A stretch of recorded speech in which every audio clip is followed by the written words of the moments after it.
t'es émue aussi? Que faites-vous? Qu'allez-vous faire? Il est temps, parce qu'il y a un petit moment que c'est passé, quand même l'annonce.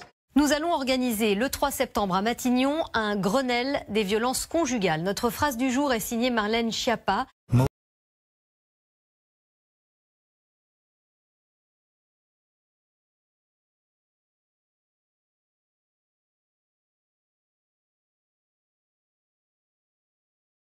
Je respecte la liberté d'opinion, la liberté syndicale, mais à la fin des fins, on ne peut pas prendre nos enfants et leurs familles en otage.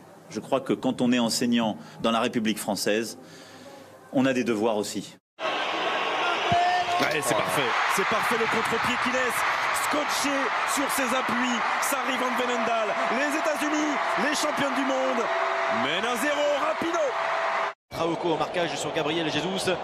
Encore il a facile pour aller dribbler et centré, bien joué. La reprise, Everton marque. Lavelle, lancé face à Van der Vaart. Elle va y aller seule, elle va y aller seule. Elle va y aller seule. Et ça y est, le Brésil champion. Nous sommes tous champions.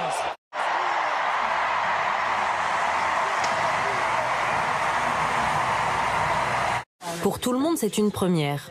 Anne-Laure, travailleuse sociale, coordonne ce projet lancé par 2 associations, Ferme d'Avenir et le groupe SOS Solidarité.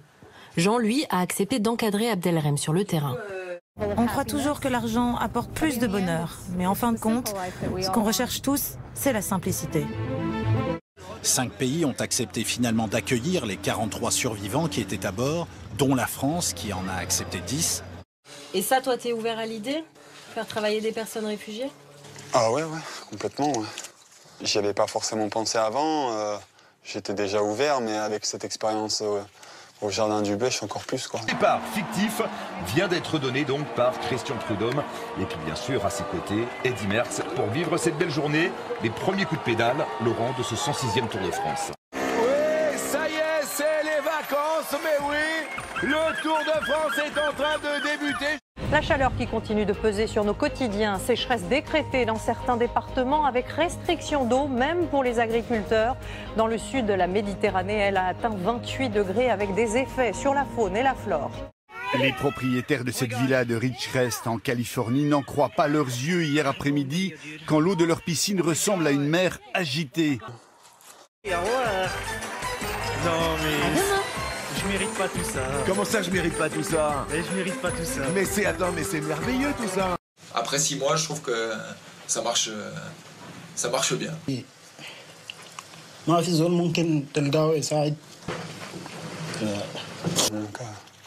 Sur l'accueil en général en France, du coup, t'as quel regard?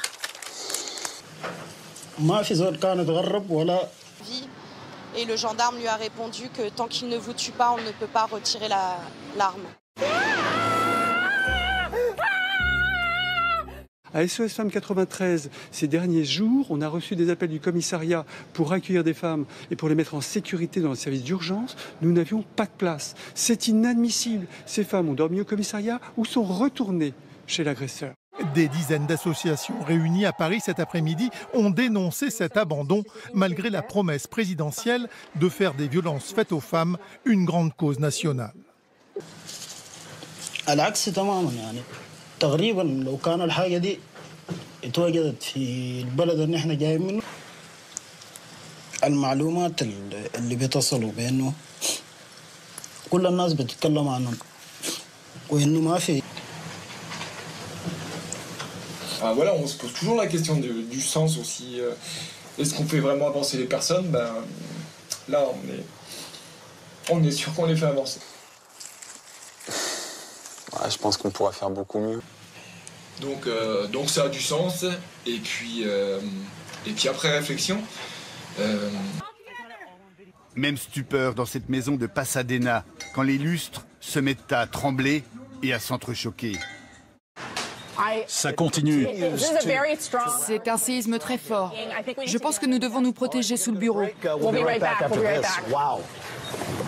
14 000 impacts de foudre. La journée d'hier a été la plus orageuse de l'année avec des averses de grêle. Et c'est une nouvelle fois la région Auvergne-Rhône-Alpes qui a été touchée. Les toitures, c'est complètement dévasté. Il y a des trous de partout, quoi. La maison d'habitation, c'est pareil. 2010, au Dakota, aux États-Unis, regardez, ce sont des grêlons gros comme ce ballon de handball qui tombe du ciel.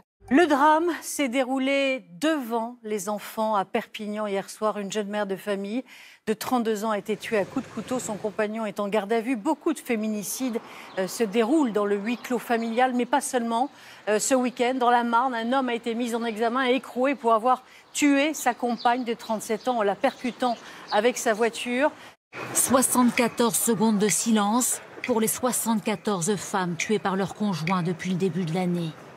Ces associations réclament des mesures d'urgence, car ce sont souvent les mêmes récits, des plaintes à répétition, sans suite. Sa dernière plainte, Julie avait dit aux gendarmes qu'il avait un port d'armes, qu'elle avait peur pour sa vie.